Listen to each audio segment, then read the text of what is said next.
Le couteau s'enfonçait dans ma chair. Mais ce n'était pas la douleur physique qui me tuait, c'était le regard de ma mère.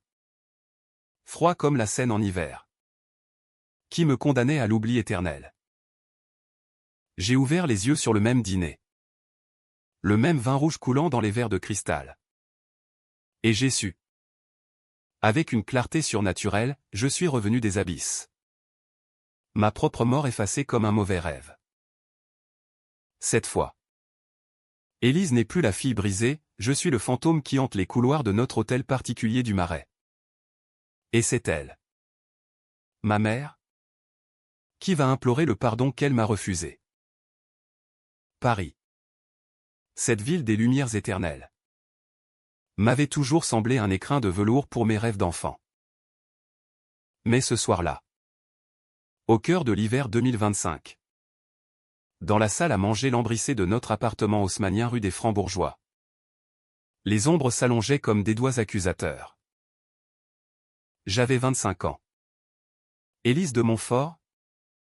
Héritière invisible d'une lignée de banquiers discrets et de politiciens au sourire plaqué. Ma mère? Viviane de Montfort?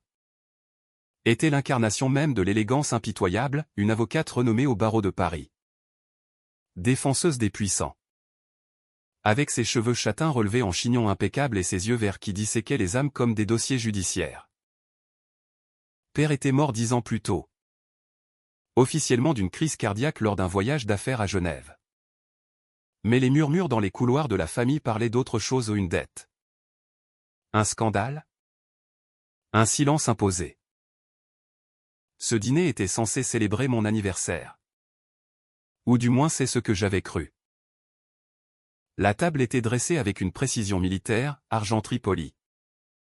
Chandelle vacillante. Et un Bordeaux millésimé que Viviane avait sélectionné pour impressionner son invité surprise. Mon oncle Étienne. Ce serpent aux manières affables qui gérait les ombres financières de la famille. J'étais arrivé en retard. Encore imprégné de l'odeur de la pluie sur les pavés du Marais. Mon manteau dégoulinant abandonné dans l'entrée par la gouvernante. Élise. Ma chérie. Avait susurré ma mère en m'embrassant sur les 2 joues. Ses lèvres effleurant à peine ma peau. Tu es en retard. Comme toujours. Assieds-toi. Nous parlions justement de ton avenir. Mon avenir. Ces mots, prononcés avec une douceur venimeuse, avaient allumé la mèche. J'avais passé les derniers mois à fouiller dans les archives familiales. Poussé par une intuition viscérale que la mort de père n'était pas un accident. Des lettres jaunies. Des relevés bancaires falsifiés. Et surtout, un dossier scellé dans le coffre de Viviane, des preuves que mon père avait découvert l'implication de ma mère dans un réseau de blanchiment d'argent pour des oligarques russes. Via notre banque familiale. Elle l'avait su. Et pour le faire taire, elle avait tout orchestré, un empoisonnement discret. Maquillé en infarctus. J'avais confronté Étienne en privé. Il y a une semaine. Dans un café enfumé du quartier latin. Tante Viviane? Non. Élise. Tu te trompes. C'était ton père. Le faible. Il s'est suicidé par la dette. Mais ses yeux avaient fui les miens. Et j'avais vu la peur. Ce soir-là. Ivre de vin et de rage contenue. J'avais explosé. Maman? Je sais pour papa. Les transferts vers les comptes offshore? Les faux certificats médicaux. Tu l'as tué pour protéger ton empire. Les mots avaient jailli comme un cri primal. Brisant le cristal d'un verre que j'avais renversé. Viviane n'avait pas blêmi, elle s'était levée lentement. Sa serviette pliée avec soin sur la table.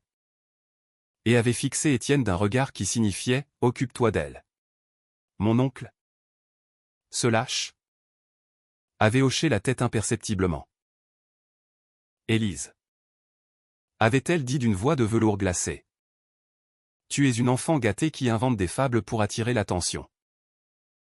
Ton père est mort parce qu'il était faible. Comme tu le es. À partir de ce moment, tu es morte pour moi. Plus d'héritage. Plus de noms. Sors de cette maison. Et ne reviens jamais. Étienne avait ajouté. Avec un sourire faux, je m'occuperai des formalités légales. Nièce. Une rupture de contrat familial. Rien de plus. J'avais hurlé. Supplié. Mais la porte de l'appartement s'était refermée derrière moi sous la pluie battante, me laissant seul avec une valise et un secret qui me consumait. Les jours suivants avaient été un tourbillon de désespoir. J'avais tenté de contacter des journalistes. Mais les portes se fermaient et Viviane avait ses tentacules partout, du procureur au rédacteur en chef du Monde. Étienne avait gelé mes comptes, arguant d'une folie passagère. J'avais atterri dans un studio miteux à Belleville, entouré d'immigrants et de rêves brisés, survivant de petits jobs de serveuse. La nuit, les cauchemars me hantaient, le visage de père, déformé par le poison, et les yeux verts de ma mère, riant. Un soir, après une dispute avec un client ivre, j'avais craqué. J'avais acheté un flacon de somnifère au marché noir. Et dans la baignoire froide de mon studio, j'avais avalé les pilules une à une, murmurant, si je suis morte pour toi, maman, alors mourons ensemble dans l'oubli. L'obscurité m'avait englouti. Un vide absolu. Sans lumière ni regret. Et puis, le miracle ou la malédiction. J'ouvris les yeux. Non pas dans l'au-delà, mais dans le même lit king size de ma chambre d'adolescente. Sous les draps de soie blanche. Le soleil filtrait à travers les voilages. Et l'horloge sur la table de nuit indiquait 8h47 du matin. La date, 15 octobre 2024. 3 mois avant ce dîner fatidique. Mon cœur s'emballa. Je me levai d'un bond. Courus à la glace, mon visage pâle mais intact. 25 ans. Les mêmes cicatrices d'acné adolescente sur le menton. C'est impossible, murmurai-je, touchant ma peau comme si elle pouvait s'évaporer. Mais les souvenirs étaient là. Gravés, le couteau imaginaire de la trahison. Les pilules amères. Le regard de Viviane. Je suis revenu. 30 ans de lecture vorace sur le mysticisme occulte des grimoires volés dans la bibliothèque de père aux podcasts ésotériques sur les vies parallèles me hurlaient que c'était réel. Une seconde chance. Un don des dieux vengeurs. Ou peut-être la malédiction d'une lignée maudite. Peu importait. Cette fois, je ne serais pas la brebis égarée. J'allais disséquer leur empire. Pierre par pierre. Et faire en sorte que Viviane goûte à l'oubli qu'elle m'avait infligé. Mais comment? Je devais jouer le rôle de la fille obéissante. Feindre l'ignorance. Tandis que je tisserais ma toile. Le premier pas, fouiller le coffre dès ce soir. Pendant que ma mère serait à son gala au Louvre. Je descendis à la cuisine. Où la gouvernante, Marie, préparait le petit déjeuner. Bonjour. Mademoiselle Élise. Vous avez l'air reposée. Son ton était teinté d'inquiétude, dans cette vie. J'étais déjà l'enfant rebelle qui posait trop de questions. Marie. Dis-moi. As-tu vu le dossier de papa récemment? Demandai-je innocemment. Versant du café. Elle hésita, jetant un œil vers l'escalier. Non. Mademoiselle. Madame l'a rangé après. L'accident. Parfait. Ce soir, je l'ouvrirai. La journée passa dans une brume calculée. J'assistais à une réunion au cabinet de ma mère. Feignant l'intérêt pour ses clients des magnats de l'immobilier aux politiciens véreux. Viviane me présenta comme ma fille. Élise. Qui rejoint bientôt l'équipe. Son sourire était un masque, je le voyais maintenant. Les fissures invisibles. Étienne était là aussi. Serrant ma main avec une poigne trop ferme. Content de te voir en forme. Nièce. Je souris en retour. Imaginant déjà ses secrets exposés. Le soir venu. Le gala au Louvre. Ma mère s'était parée comme une impératrice, robe rouge sang. Diamant au cou. Reste sage. Élise. Ne touche à rien. Ces mots étaient un avertissement voilé. Dès que la porte claqua, je filai vers le bureau de Viviane. Cœur battant. Le coffre, dissimulé derrière un monnaie faux, s'ouvrit avec le code que j'avais deviné dans ma vie précédente, la date de naissance de père. 14 février 1960. À l'intérieur. Non seulement le dossier médical falsifié, mais des enregistrements audio, la voix de Viviane. Froide. Ordonnant à un tueur à gages anonyme, faites-le passer pour un infarctus. Et assurez-vous qu'il n'y ait pas de traces. Mon sang se glaça. Preuve irréfutable. Mais il y avait plus, une lettre de père, adressée à moi. Élise. Ma fille chérie. Si tu lis ceci, sache que ta mère n'est pas le monstre qu'elle semble. Elle protégeait notre secret et le tien. Ton vrai père n'est pas moi. Étienne l'est. Et Viviane l'a su trop tard. Le twist me frappa comme un coup de poignard. Étienne? Mon oncle? Mon amant secret pendant des mois dans ma vie brisée. Non. Impossible. La lettre détaillait une liaison adultère. Ma conception comme un accident. Et Viviane couvrant tout pour l'héritage. Père, l'homme que j'adorais avait été le cocu consentant. Et il avait découvert la vérité juste avant sa mort. Viviane l'avait tué non pour l'argent, mais pour protéger moi. La bâtarde. Du scandale. Ou était-ce une manipulation de plus? La rage bouillonna. Peu importait, ils paieraient tous. Je photocopiais tout. Cachais les originaux dans mon sac. Et remontais dans ma chambre. Le cerveau en ébullition. Demain. Je contacterai un avocat anonyme. Un chasseur de tête que j'avais croisé dans ma vie précédente, maître Laurent Duval. Un renégat du barreau. Connu pour abattre les titans. Mais pour l'instant, je devais dormir. Feindre la normalité. Allongé dans le noir. Je jurai sur les ombres de Paris, cette fois. Je bâtis une vie qu'aucun d'eux ne pourra toucher. Et quand ils tomberont, je danserai sur leurs ruines. Les semaines suivantes furent un ballet de duplicité. Par le jour, j'étais la fille modèle, stage au cabinet. Dîners familiaux où je riais aux blagues d'Étienne. Caressant sa main sous la table pour le tester. Il mordait à l'hameçon. Ses yeux s'attardant trop longtemps sur mes lèvres. Tu as grandi, Élise, murmurait-il lors d'une pause café. Je hochai la tête, retenant mon dégoût. Par la nuit, je tissais ma vengeance. Duval accepta le dossier anonymement. Promettant, ça pue le scandale national. Mais il vous faudra du temps et des sacrifices.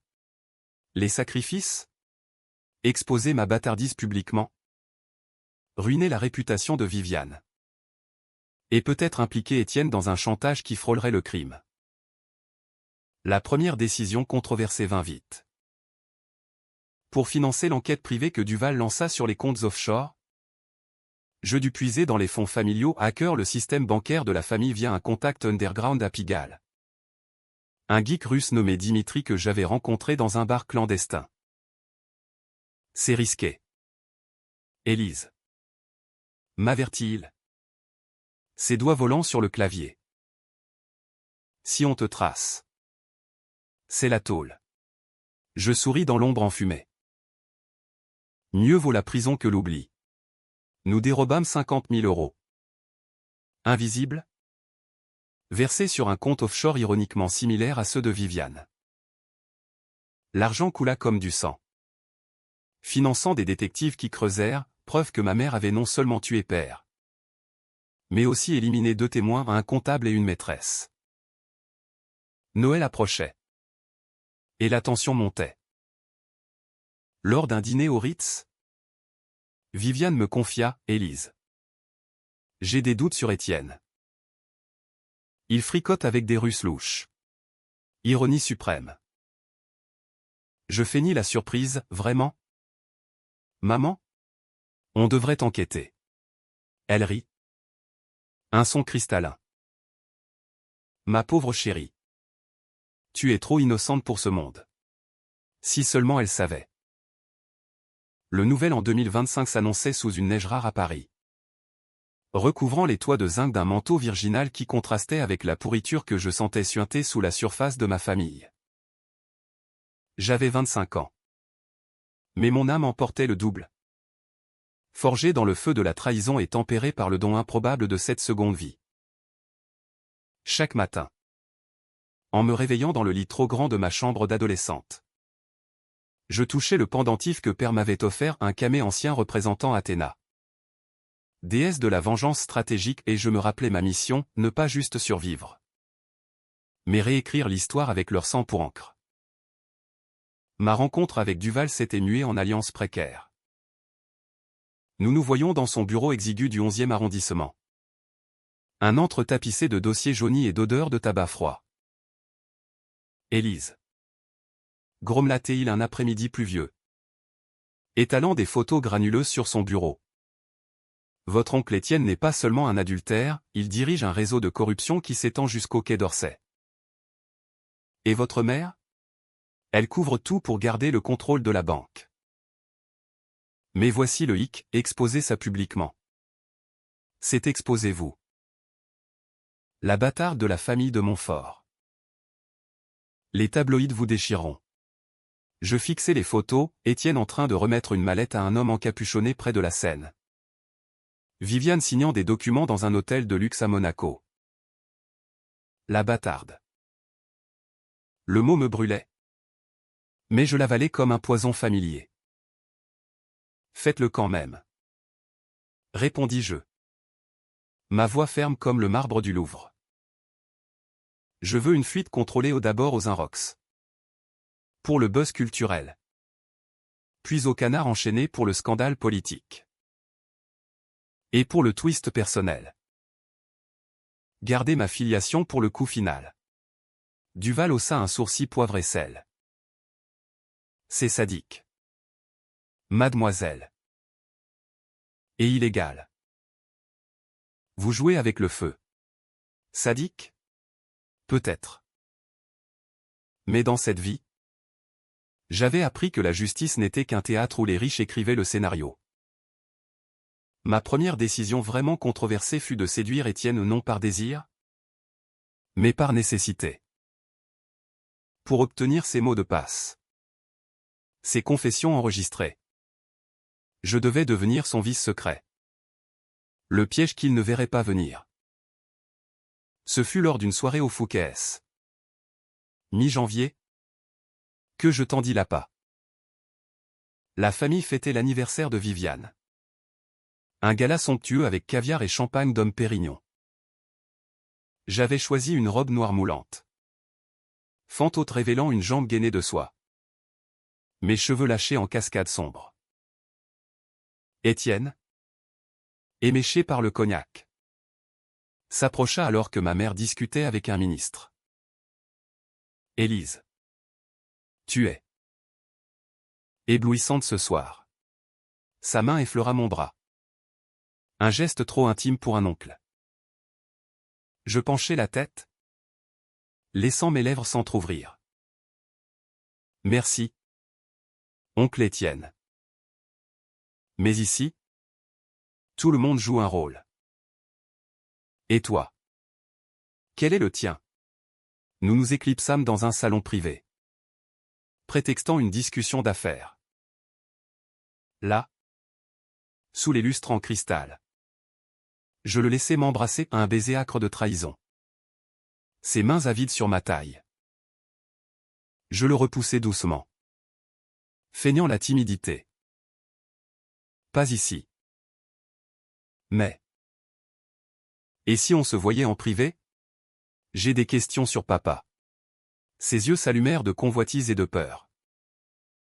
Demain. À l'hôtel Lutetia.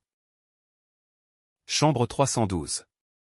Je hochai la tête, enregistrant tout via un micro dissimulé dans mon collier. La nuit au Lutetia fut un cauchemar éveillé. Étienne arriva avec une bouteille de champagne et des promesses murmurées. Ta mère est une sorcière. Élise. Elle a tout pris au ton père. L'argent. Mais moi. Je peux te protéger. Il avoua tout, la liaison avec Viviane 26 ans plus tôt. Ma conception lors d'un week-end à Deauville. Le chantage que père avait exercé pour rester dans la famille. J'ai empoisonné le champagne ce soir-là à Genève. Sur ordre d'elle. Pour nous sauver tous. Je feignis l'horreur. Des larmes calculées coulant sur mes joues. Tandis que le micro capturait chaque syllabe. Puis, quand il tenta de me toucher à nouveau, je le giflai. Tu es mon père. Et un meurtrier. Sors d'ici. Il partit, hagard, me laissant seul avec la nausée et la preuve. De retour à l'appartement. Je confrontai ma propre duplicité dans le miroir. Était-ce de la vengeance? Ou étais-je devenu comme eux manipulatrice? Prête à vendre son âme pour un empire? La réponse me terrifia, oui.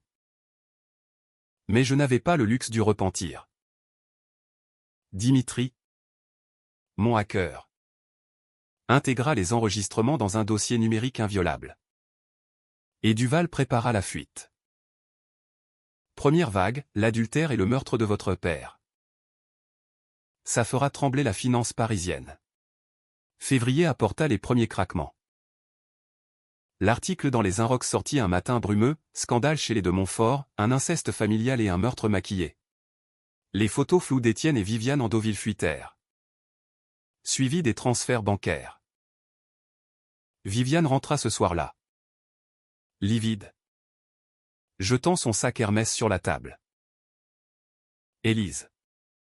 Sais-tu quelque chose là-dessus? Sa voix tremblait. Pour la première fois. Je secouai la tête. Les yeux baissés. Maman? C'est horrible. Qui ferait ça? Elle me serra dans ses bras.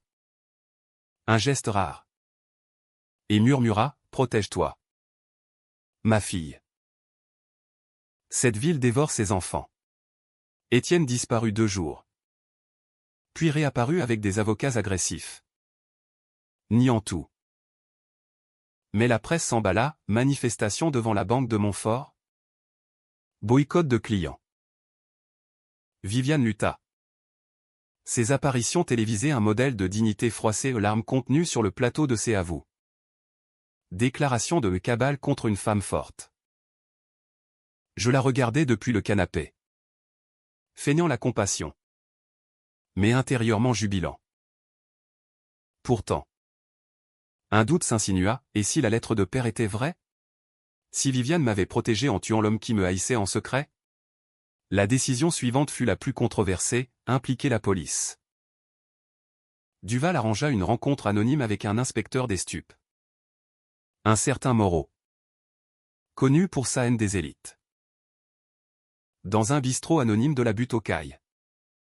Je lui remis une clé USB avec les preuves des liens russes. Ça va faire tomber des têtes. Grognatait-il, avalant son pastis. Mais vous? Vous êtes impliqué. Je haussai les épaules. Je suis déjà morte pour elle. En sortant. Je sentis le poids, collaboration avec les flics. Un pas vers l'illégalité si on remontait à moi. Mars arriva avec une tempête. Étienne fut arrêté pour blanchiment. Menottes au poignet devant les flashs des paparazzi à l'aéroport d'Orly. Viviane, convoquée au palais de justice, rentra brisée, s'effondrant dans le salon. C'est la fin. Élise. Tout ce que j'ai bâti. Pour la première fois. Je vis la femme derrière le monstre, vulnérable. Usée par des décennies de mensonges. Maman? Dis-je doucement. M'asseyant à ses côtés. Raconte-moi la vérité sur papa. Elle hésita. Puis avoua en sanglots, il n'était pas ton père. Étienne l'est. J'ai tué Bertrand pour te protéger ou il voulait t'abandonner. Te renier publiquement. C'était un monstre. Le choc me paralysa. Père. L'homme que j'adorais. Un hypocrite? La vengeance se fissura. Était-ce justice? Ou destruction mutuelle? Tandis qu'elle pleurait. Je la serrai contre moi. Murmurant des mots de réconfort. Mais mon esprit bouillonnait. Le twist se dessinait, peut-être n'étais-je pas la victime pure. Mais le chaînon manquant d'une chaîne de trahison. Pourtant. Je ne pouvais reculer. La fuite suivante était programmée, ma filiation. Exposée au monde. Avec l'enregistrement d'Étienne comme cerise sur le gâteau. Cette nuit-là. Seul dans ma chambre. J'entendis un bruit, la porte grinça. Et une silhouette entra, Viviane. Un verre à la main. Les yeux rougis. Élise. Je sais que c'est toi. Les fuites. Les questions. Tu es revenu. N'est-ce pas? Comme dans ces vieilles légendes bretonnes que ta grand-mère racontait. Mon cœur s'arrêta. Comment? Elle s'approcha, touchant mon visage. J'ai toujours su pour le calmer. Et pour tes doutes. Si tu es revenu. Alors pardonne-moi. Ou finis-moi. Ces mots étaient un poison doux. Une invitation au matricide moral. Je reculai. La gorge serrée. La tension culminait, demain. Le scandale éclaterait pleinement.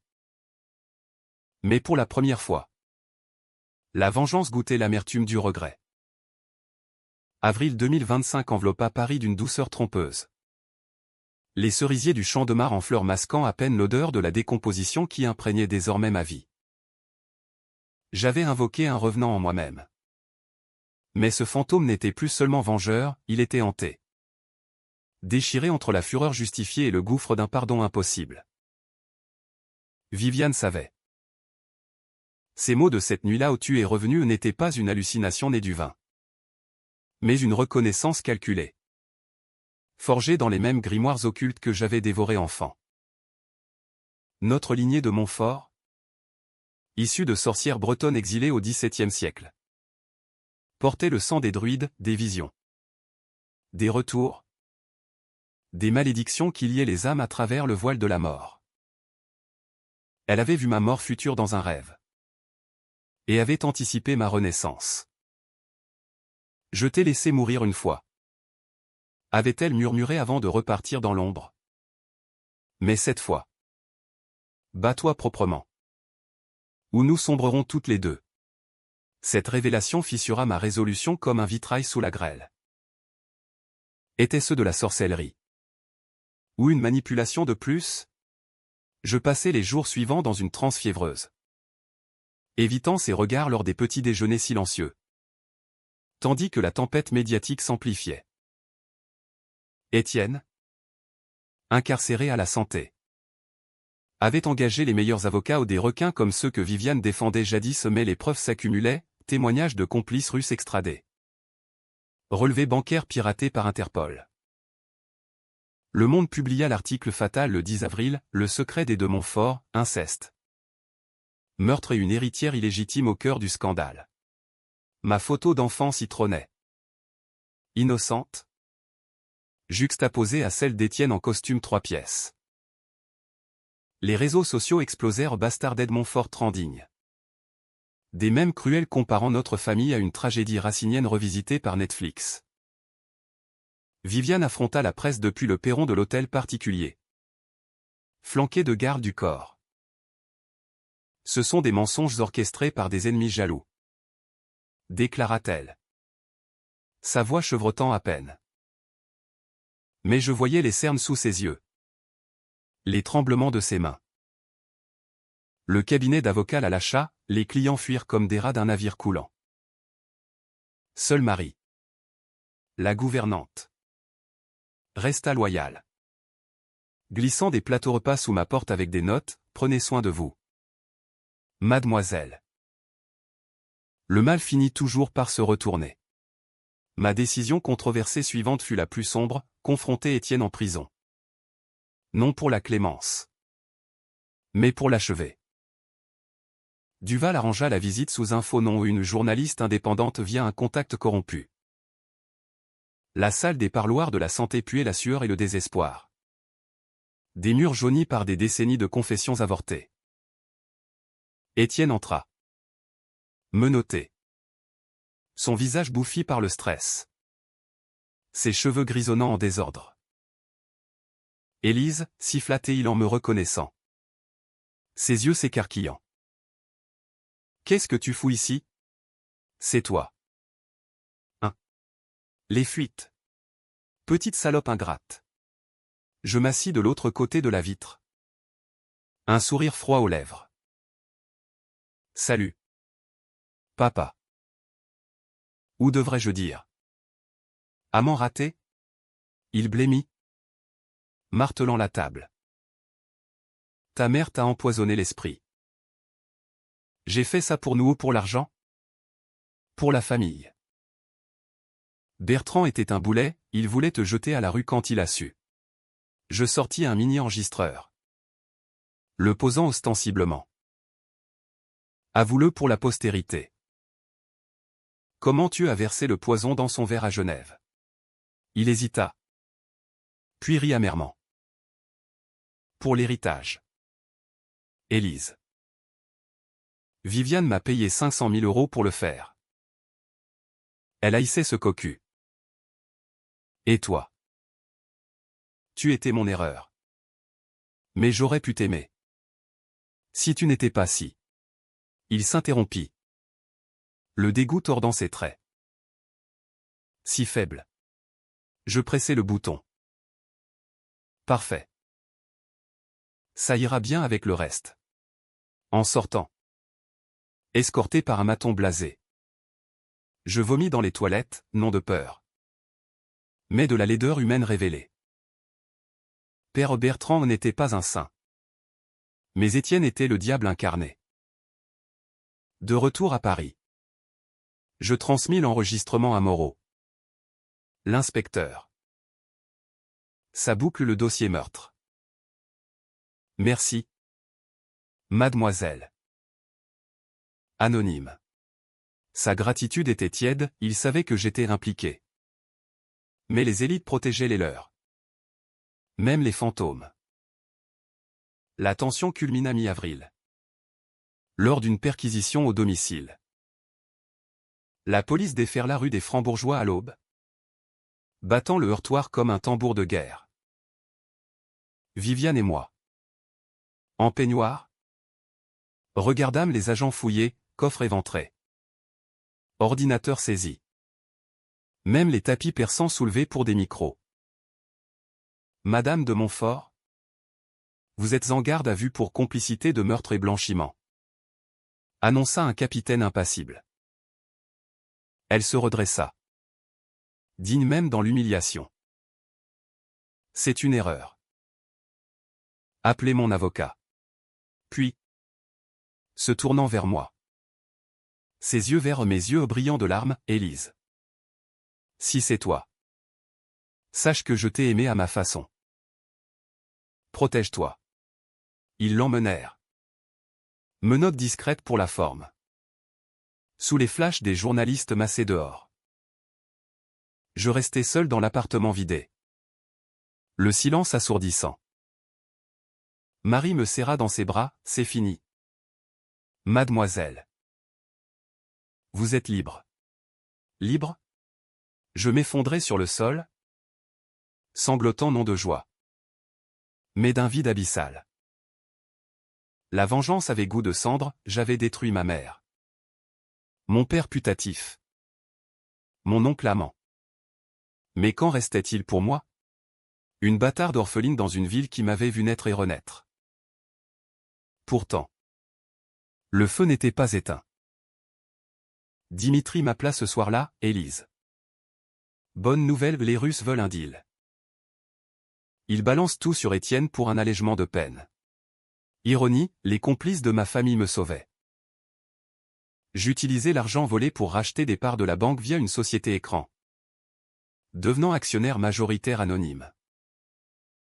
Duval m'aida à légaliser, vous êtes la phénix des de Montfort? Élise. Rénovez-la. Ou brûlez-la. Mais fleurie avec une aube nouvelle. Je quittai l'hôtel particulier pour un loft à Montmartre. Vue sur Sacré-Cœur. Payé cash. Plus de lambris sombres, des murs blancs.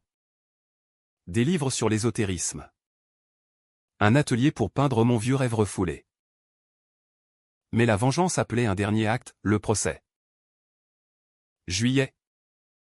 Tribunal de Paris. Une fournaise médiatique. Viviane. En tailleur gris. Plaida non coupable. Son éloquence habituelle est bréchée par l'épuisement. Étienne. Depuis sa cellule. Témoigna par vidéo, c'était elle. L'instigateur. J'ai agi sur ordre. Les jurés. Des Parisiens ordinaires. La fixaient avec un mélange de pitié et de dégoût. Je témoignais sous serment.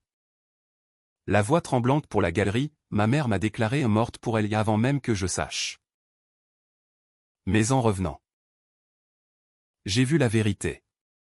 Les murmures s'élevèrent revenant. Mais je continuais. Omettant l'occultisme. Me concentrant sur les faits. Le twist vint d'un témoin surprise, Marie. La gouvernante. Produisant une lettre de Bertrand, Viviane a tué pour protéger Élise. Mais Étienne est le vrai serpent. Il planifiait de la tuer aussi. Pour l'héritage total. Le jury vacilla. Viviane. En me regardant. Articula silencieusement, merci. Le verdict, Étienne. Perpétuité pour meurtre et corruption. Viviane. 10 ans pour complicité. Avec sursis partiel pour circonstances atténuantes sa protection de moi. La bâtarde. En sortant du tribunal. Sous une pluie fine. Elle s'approcha. Flanquée d'un agent. Élise. Vis pour nous deux. Et si tu reviens encore? Souviens-toi que l'amour est la plus grande malédiction. Je hochai la tête. Indifférente. Mais intérieurement brisée. Août 2025. Paris vidé par les vacances. Offrit un répit trompeur dans la canicule qui collait les chemises aux peaux et faisait miroiter la scène comme un serpent endormi. J'avais reconstruit ma vie en ruine fumante, la banque de Montfort. Rebaptisé l'héritage nouveau. Sous ma direction anonyme via des proxys. J'y infusais une éthique radicale au fin du blanchiment. Dont aux associations de Belleville. Embauche de talents issus des banlieues. Les médias. Lassés du scandale. Me portèrent au nu comme la réformatrice inattendue. Ignorant que j'étais la tempête elle-même. Mon loft à Montmartre devint un sanctuaire, toiles inachevées sur les chevalets. Vinyle de Piaf tournant en boucle. Et des nuits hantées par des visions au père souriant. Viviane suppliante. Étienne hurlant dans sa cellule. Mais la vengeance n'était pas apaisée, elle mutait en obsession. Duval m'avertit lors d'un déjeuner aux Deux Magots, c'est fini. Élise. Laissez-le passer. Sinon, vous deviendrez comme elle. Comme elle. Les mots me piquèrent. Car je le sentais, la duplicité s'insinuait. Mes décisions frôlant l'abîme. La plus controversée encore fut d'accepter l'offre d'un magnate russe. Victor Ivanov. Ex-complice d'Étienne. Il contacta via Dimitri, mademoiselle de Montfort. Je veux laver mon nom. En échange d'informations sur un réseau plus grand impliquant votre mère et le ministère des Finances, je vous offre 2 millions et une alliance. Alliance? Avec le diable que Viviane avait courtisé. Je rencontrai Ivanov dans un yacht amarré à Saint-Tropez. L'air salin masquant l'odeur de son cigare cubain. Vous êtes la fille du serpent. Dit-il en levant son verre de vodka. Ses yeux bleus glacés comme la Volga. Votre mère m'a trahi. Détournant des fonds pour son propre gain. Étienne était mon pantin. Je sirotais mon pastis. Masquant mon dégoût. Et vous? Que attendez-vous de moi? Il rit. Un son guttural. Que vous exposiez le ministre. En échange, je témoigne contre Viviane pour tentative de meurtre sur moi où elle a envoyé un homme à Moscou. L'an dernier. Le twist me frappa, Viviane. Non contente de tuer père. Avait visé Ivanov pour couvrir ses traces. Marché conclu. Répondis-je. Signant un pacte mental. En rentrant à Paris en train. Je vomis dans les toilettes, pactisé avec l'ennemi. Un pas de plus vers les ténèbres. Septembre ramena la frénésie judiciaire. Le procès en appel d'Étienne s'ouvrit au palais de justice. Une arène bondée où les avocats s'entre-déchiraient comme des gladiateurs en Hermès. Ivanov témoigna. Sa voix amplifiée révélant des enregistrements, Viviane ordonnant l'attentat à Moscou. Elle voulait me faire taire sur les 10 millions détournés. Le ministre, un homme bedonnant nommé Leclerc, fut arrêté en direct. Menottes cliquetant sous les caméras de BFM. Viviane, depuis sa cellule semi-libre, envoya un avocat, ne fais pas ça. Élise. Ça nous tuera toutes. Mais je persistais. Fuyant l'article au Figaro, la toile de la veuve noire, Viviane de Montfort visait un oligarque. La tension personnelle culmina lors d'une visite à la prison de Fleury-Mérogis, où Viviane purgeait sa peine en régime ouvert. La salle des visites, aseptisée et froide, sentait le désinfectant et le regret. Elle entra. Plus frêle. Ses cheveux grisonnants lâchés. Un pull gris anonyme remplaçant ses tailleurs sur mesure. Élise, murmura-t-elle en s'asseyant. Sa main tremblante sur la vitre. Tu as gagné. La banque Étienne. Le nom souillé.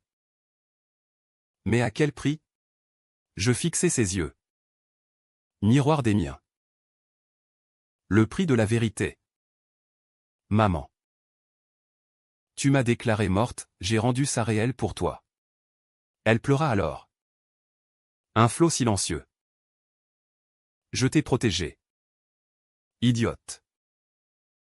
Bertrand savait pour ta naissance, il voulait avortement.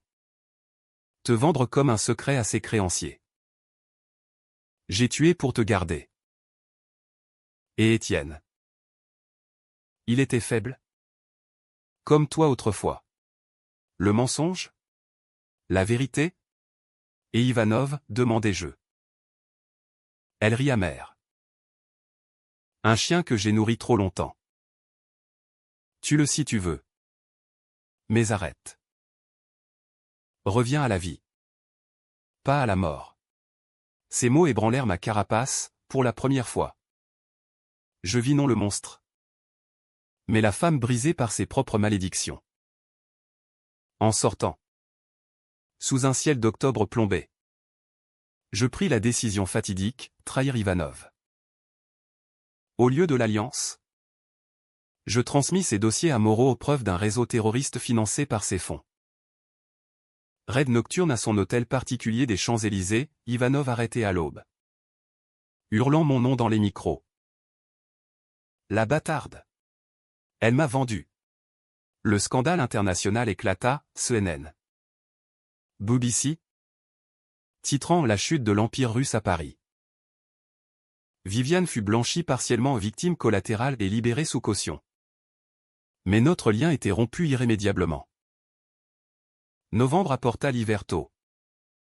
Une gelée qui craquelait les fontaines de Versailles comme mon âme. Je dirigeais la banque d'une main de fer gantée de velours, audites impitoyables. Philanthropie agressive. Mais les nuits étaient pires, cauchemars où je revivais ma mort. Pilule et baignoire. Mêlé à des visions de Viviane cependant dans sa cellule. Était-ce Guilt? Ou le sort breton? Dimitri? Mon allié à cœur. Disparu un soir enlevé par des restes du réseau Ivanov. Soupçonnais-je. Je payai une rançon anonyme. Mais son corps fut retrouvé dans la Marne. Gorge tranchée. C'est ta faute? Murmurai-je au miroir. Les larmes coulant. La vengeance avait des chaînes. La tension monta vers le climax lors d'un gala de charité que j'organisais au Grand Palais Ironie. Financé par les avoirs saisis d'Étienne. Toute l'élite parisienne y était, ministres échaudés. Journalistes affamés. Et invité surprise. Viviane. Sous escorte judiciaire pour réhabilitation publique. Elle arriva en robe noire simple. Un fantôme d'elle-même. Élise. Dit-elle en m'approchant près du buffet. C'est magnifique. Tu as bâti quelque chose de pur. Nos regards se croisèrent. Un duel silencieux. Puis, le chaos, un homme masqué surgit de la foule. Pistolet à la main. Pour Ivanov, hurla-t-il. Visant Viviane. Le temps ralentit. Je me jetai devant elle.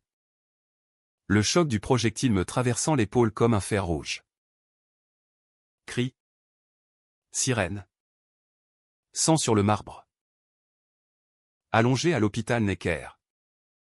Perf à la morphine. Je vis Viviane à mon chevet. Tenant ma main. Pourquoi, murmura-t-elle. Parce que même morte pour toi. Je suis ta fille. Répondis-je. La voix faible.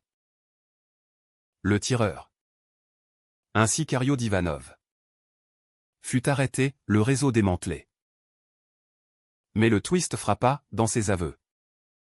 Il révéla que Viviane avait planifié l'attentat non contre Ivanov. Mais contre moi. Pour m'empêcher de détruire le reste de l'héritage. Elle voulait une fin propre. La trahison ultime. Pourtant. En la regardant dormir à mon chevet. Épuisé. Je sentis un pardon fragile germer. Où était-ce la morphine? Décembre 2025 s'ouvrit sur une Paris enneigée. Les guirlandes de la rue de Rivoli scintillant comme des mensonges festifs contre le gris du ciel. Mon épaule bandée me rappelait chaque matin le prix payé, une balle pour une mère qui m'avait trahi jusqu'au bout. L'hôpital m'avait relâché après 2 semaines. Avec des cicatrices physiques et une âme lacérée qui saignait encore. La banque tournait au ralenti. Dirigée par intérim par Duval. Mon mentor devenu confident. Élise. Ventoux. Voyage. Vie. Me conseilla-t-il lors d'une visite. Apportant des croissants chauds et un dossier de vente. Mais vendre? C'était abdiquer la tour construite sur leurs os. Viviane avait disparu après l'attentat au non arrêté. Car les aveux du tireur furent discrédités comme délire d'un fanatique, mais j'en avais la preuve, un texto anonyme sur un burner phone. C'était pour ton bien. Adieu. Elle s'était exilée. Peut-être en Bretagne. Terre des ancêtres. Pour invoquer un sort qui l'effacerait. Étienne pourrissait à la santé. Son appel rejeté. Hurlant dans les couloirs que j'étais la malédiction de la famille. Et moi?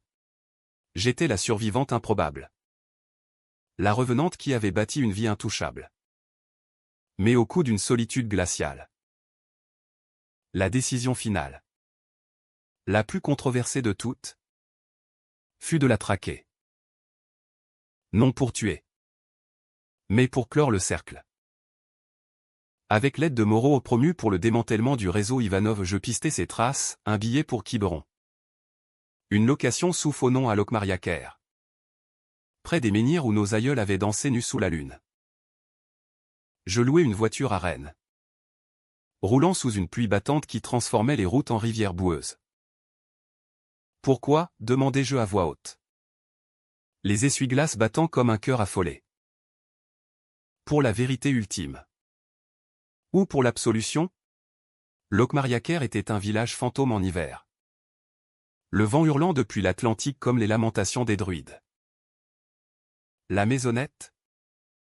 Un cottage de pierre au volet clos. Perché sur une falaise dominant la baie de Morbihan. Je garai la voiture. Parapluie inutile contre l'orage. Et frappai à la porte.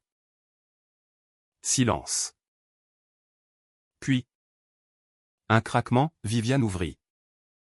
Emmitouflée dans un châle de laine. Son visage creusé par les ombres. Élise. Tu as trouvé. Pas de surprise. Juste une résignation ancienne. Elle me fit entrer, l'intérieur sentait le thé à la menthe et les herbes séchées aux sauges. Pour les purifications. Une bougie unique vacillait sur la table. Illuminant un grimoire ouvert à une page cornée, le retour des âmes trahies. Assieds-toi. Dit-elle. Versant du thé fumant. Tu veux savoir pourquoi l'attentat? C'était pour t'arrêter au pas te tuer. Mais te forcer à fuir. À recommencer ailleurs. J'ai vu ta mort future dans les cartes. Encore une fois. Si tu continuais. Tu deviendrais moi, une tueuse. Je bus. Le liquide brûlant ma gorge comme la vérité. Tu m'as déclarée morte au dîner. Pourquoi ce mensonge sur Étienne? Sur papa. Elle soupira. Fixant la mère déchaînée par la fenêtre. Le dîner était un test. Je savais que tu fouillais. Que tu avais vu le dossier. Te déclarer morte était pour te libérer ou te pousser à partir avant que le poison ne t'atteigne vraiment. Étienne était ton père. Oui. Mais Bertrand t'aimait comme la sienne. Il est mort parce qu'il refusait de me laisser te protéger du scandale. J'ai dû choisir, lui. Ou toi. Le twist final me frappa. Un éclair dans la tempête, tout était pour moi. Les meurtres. Les mensonges. L'attentat ou une mère monstrueuse protégeant sa progéniture par le feu et le sang. Et maintenant, murmurai-je. Des larmes coulant. Elle toucha ma main. Sa peau ridée contre la mienne. Maintenant. Vice. La malédiction bretonne nous lie. Mais tu peux la briser. Rends-moi à la mer, c'est ce que les légendes exigent. Dehors. L'orage culmina. Vagues s'écrasant comme des regrets. Je l'aidai à marcher jusqu'à la falaise. Le vent fouettant nos cheveux. Pardonne-moi. Murmura-t-elle. S'agenouillant dans les herbes salées. Je t'ai aimé trop fort. Trop mal. Je hochai la tête. La gorge nouée. Moi aussi. Maman. Morte pour toi.